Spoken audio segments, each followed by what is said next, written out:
നമസ്കാരം നന്ദേട്ട. നമസ്കാരം. നമസ്കാരം. നന്ദേട്ട, ഈ അതിഥി ദേവോ ഭവ എന്നാണല്ലോ ഭാരതീയ സംസ്കാരം നമ്മളെ പഠിപ്പിക്കുന്നത്. പക്ഷെ ആ അതിഥി നമുക്ക് വലിയ പാരയായാലോ, ആ അതിഥി നമ്മുടെ ജീവൻ എടുക്കുന്ന ഒരു അതിഥി ആയാലോ എന്ത് ചെയ്യും? അതൊരു വലിയൊരു ചോദ്യമാണ്. കാരണം ഇത്തരം താത്വിക വിഷയങ്ങൾക്കൊന്നും കേരളത്തിൽ പ്രസക്തി ഉണ്ടോ എന്ന് തന്നെ അറിയില്ല. കാരണം കേരളം ഈ താത്വിക വിഷയങ്ങളെക്കാൾ ഉപരിയായി കഴിഞ്ഞിരിക്കുകയാണ്. തീർച്ചയായിട്ടും കേരളം ഇപ്പോൾ അതിഥികളെ കൊണ്ട് വലിയ അതെ, പ്രശ്നം. ഈ അതിഥി എന്നുള്ള പേര് തിഥി നോക്കാതെ വരുന്നവനാണ് അതിഥി.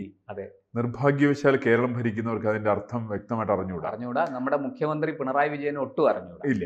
അവർ ധരിക്കുന്നത് ഇവിടെ വളർന്നിട്ടുള്ള മറ്റു രാജ്യങ്ങളിൽ നിന്ന് വന്നിരിക്കുന്നവരൊക്കെ അതിഥിയാണെന്നാണ്. ഇവരാരും വിളിച്ചിട്ടാ വന്നേ?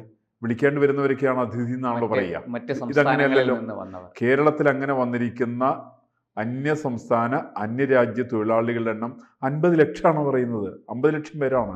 കേരളത്തിൽ നിന്ന് 50 ലക്ഷം യുവാക്കളാണ് പുറത്തേക്ക് പോയിട്ടുള്ളത്.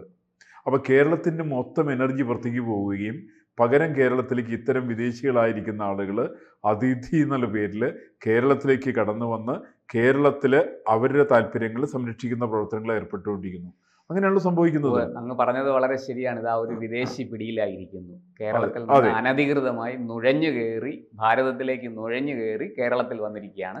പെരുമ്പാവൂരിൽ നിന്നുമാണ് ഒരു ബംഗ്ലാദേശി യുവതി, തസ്ലീമ എന്നാണ് അവരുടെ പേര്, പിടിയിലായിട്ടുണ്ട്. എൻ്റെ വിശദാംശങ്ങൾ അങ്ങേക്ക്. അല്ല, തീർച്ചയായിട്ടും. കാരണം ഈ കേരളത്തിൽ ഇപ്പോൾ തസ്ലീമ നിലവിൽ പോലീസിന്റെ കസ്റ്റഡിയിലാണ്. അതെ, അവർ താമസിച്ചിരുന്നത് വേറെ ആളുടെ വീട്ടിലാണ്. അയാൾ ആ സുഹൃത്തിനെയും ചോദ്യം ചെയ്തുകൊണ്ടിരിക്കുകയാണ്.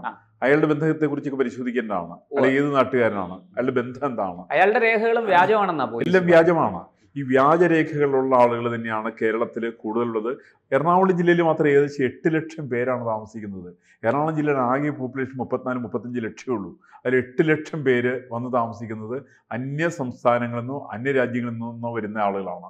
നമുക്കറിയാലോ, ഈ കോവിഡ് കാലത്ത് നേരിട്ട് സമരം ചെയ്ത ആളുകൾ എവിടേക്ക് സമരം ചെയ്തത്? ഒന്ന് നമ്മുടെ പെരുമ്പാവൂർ സമരം ചെയ്തു, മലപ്പുറം ജില്ലയുടെ ഒരു ഭാഗത്ത് സമരം ചെയ്തു, കോട്ടയം ജില്ലയുടെ ഒരു ഭാഗത്ത് സമരം ചെയ്തു.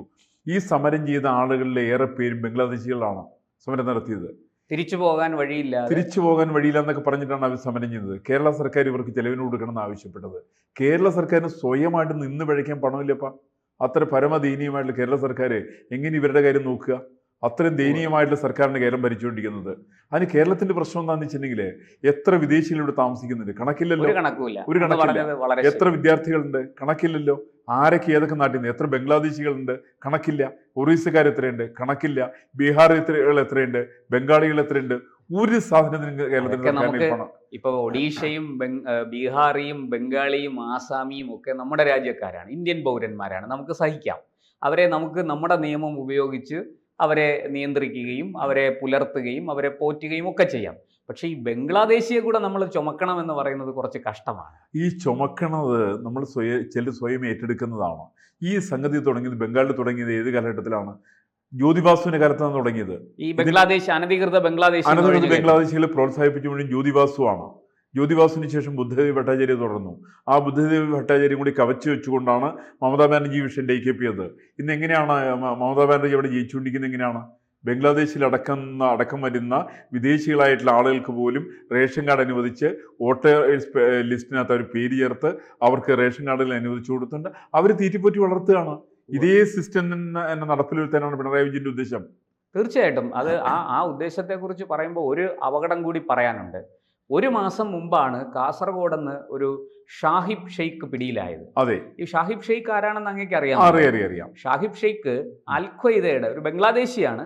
അൽഖ്വയ്ദയുടെ ദക്ഷിണേഷ്യൻ കോർഡിനേറ്ററാണ് എന്ന് മാത്രമല്ല, അയാൾ കേരളത്തിൽ വന്നത് അൽഖ്വയ്ദയുടെ സ്ലീപ്പർ സെല്ലുകൾ ഇവിടെ ഉണ്ടെന്നും അതിനെ പുനരുജ്ജീവിപ്പിക്കാനുമാണ് എത്തിയതെന്ന് പോലീസ് പറയുന്നത് ആസാം DGP ആണ് പറഞ്ഞത്. ആസാം DGP അവിടെ നിന്ന് പോലീസുകാർ ഇവിടെ വന്ന് കേരള പോലീസിന്റെ സഹായത്തോടു കൂടിയാണ് ഇയാൾ അറസ്റ്റ് ചെയ്തത്. അതെ, ഇത് വാസ്തവത്തിൽ ഇതൊരു വലിയ അപകടത്തിന്റെ വായിലല്ലേ നമ്മൾ? ഈ കേരളത്തിൽ നിഷ്ക്രിയമായിട്ടുള്ള പോലീസാണ്.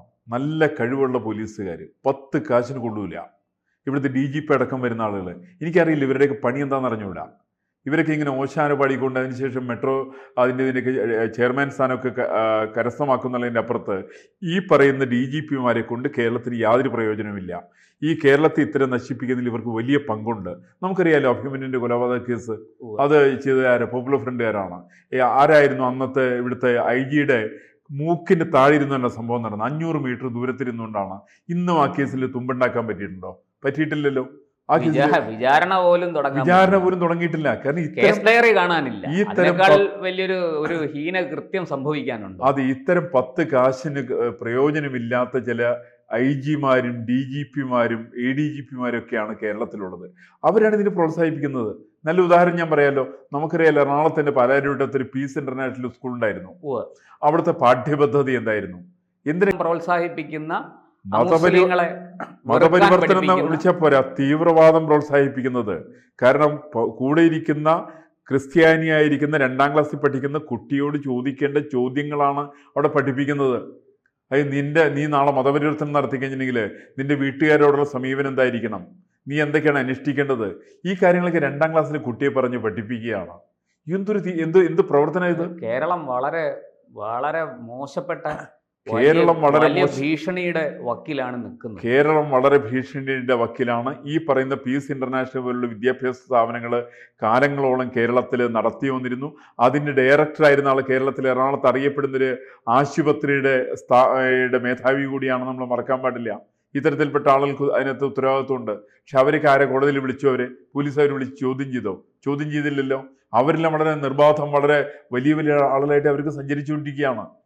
അവർക്കാണ് ഒരു സമാധാനകാംക്ഷികൾ. അല്ല, ഇപ്പോൾ ഈ പെരുമ്പാവൂരിൽ ഉണ്ടായ സംഭവം ഞെട്ടിക്കുന്നതാണ് വാസ്തവത്തിൽ. ഇപ്പോൾ ATS-ഉം IB-യും ഒക്കെ അവരെ ചോദ്യം ചെയ്തു. ഇപ്പോൾ ഏറ്റവും ഒടുവിൽ പുറത്തു വന്ന വിവരം ഇത് സംബന്ധിച്ച് നേരത്തെ തന്നെ IB പല മുന്നറിയിപ്പുകളും കൊടുത്തിരുന്നു എന്നാണ്. പക്ഷെ കേരള സർക്കാർ അതൊന്നും പരിഗണിച്ചില്ല, അതിനെല്ലാം അവഗണിക്കുകയായിരുന്നു. എന്തുകൊണ്ടാണ് ഈ പിണറായി വിജയൻ ഇത്ര നിസ്സാരമായിട്ട്, അദ്ദേഹമാണല്ലോ ആഭ്യന്തര വകുപ്പും കൈകാര്യം ചെയ്യുന്നത്, വലിയ ഈ അങ്ങിപ്പോൾ പറഞ്ഞതുപോലെ വലിയ DGPമാരും ADGPമാരും IG-മാരും ഒക്കെ ഉണ്ട്, ATS ഉണ്ട്, ആൻറ്റി ടെററിസ്റ്റ് സ്ക്വാഡുണ്ട്, എന്നിട്ടും ഇതൊക്കെ ഇവിടെ സംഭവിക്കുന്നു എന്നുള്ളതാണ്. എന്താണ് അതിൻ്റെ കാരണം? അല്ല, കേരളത്തിൽ അങ്ങനെ സംഭവിക്കാൻ സാധ്യതയുണ്ട്. കാരണം പിണറായി വിജയൻ ഭരിക്കുന്നത് ആജീവനാന്ത കേരളത്തിന് വേണ്ടിയിട്ടല്ല. അദ്ദേഹത്തിൻ്റെ 5 or 10 കൊല്ലക്കാലം കൂടി അങ്ങനെ അദ്ദേഹത്തിന് ഏതെങ്കിലും വിധത്തിൽ കഴിച്ചുകൂട്ടിയെടുക്കണം. അത് കഴിഞ്ഞാൽ മരുമകനെ സ്ഥാനേൽപ്പിക്കണം. ആ മരുമകനെ സ്ഥാനേൽപ്പിക്കുന്നതിന് വേണ്ടിയിട്ടുള്ള കൃത്യമായിട്ടുള്ള ആസൂത്രണമാണിത്. ആ മരുമകനെ സ്ഥാനേൽപ്പിക്കാൻ സമയത്ത് ഇതൊന്നൊരു വിഷയമല്ല. കാരണം അവർക്കും കൂടി പ്രിയപ്പെട്ട ആളാണ് മരുമകൻ. അങ്ങനെ പ്രിയപ്പെട്ട മരുമകൻ, എല്ലാവർക്കും പ്രിയപ്പെട്ട മരുമകന് വേണ്ടിയിട്ട് സ്ഥാനം ഒഴിഞ്ഞു കൊടുക്കേണ്ട രീതിയിലുള്ള ഒരു സാഹചര്യമാണ് പിണറായി വിജയൻ പ്രതീക്ഷിക്കുന്നത്. അതുകൊണ്ട് ഇനിയിപ്പോൾ ഈ തരത്തിലുള്ള ടെററിസ്റ്റ് ഗ്രൂപ്പിന് സപ്പോർട്ട് ചെയ്തിട്ടില്ല എന്നുണ്ടെങ്കിൽ അത് മരുമകന് ദൂഷ്യമാണ്. അവരൊരിക്കലും അവിടെ മറ്റേ CPM-ലെ മറ്റുള്ളവരെ ബാലഗോപാലിനെയോ അല്ലെങ്കിൽ CN മോഹനെയോ അല്ലെങ്കിൽ ഗോവിന്ദ മാഷിനെയോ ഒന്നും ഇവരെ സപ്പോർട്ട് ചെയ്യൂല. ജയരാജന്മാരെ സപ്പോർട്ട് ചെയ്യൂല. അവർ സപ്പോർട്ട് ചെയ്യാൻ പോകുന്ന മുഹമ്മദ് റിയാസിനെ മാത്രമാണ്.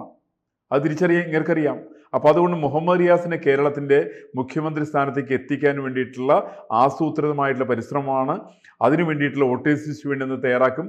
അതിനു വേണ്ടിയിട്ട് കടന്നു വരുന്ന വിദേശികളായിരിക്കുന്ന ആളുകൾക്ക് റേഷൻ കാർഡ് പതിച്ചു കൊടുക്കാൻ വേണ്ടി തയ്യാറാവും. എല്ലാ ആനുകൂല്യങ്ങളും അവർക്ക് കൊടുക്കും.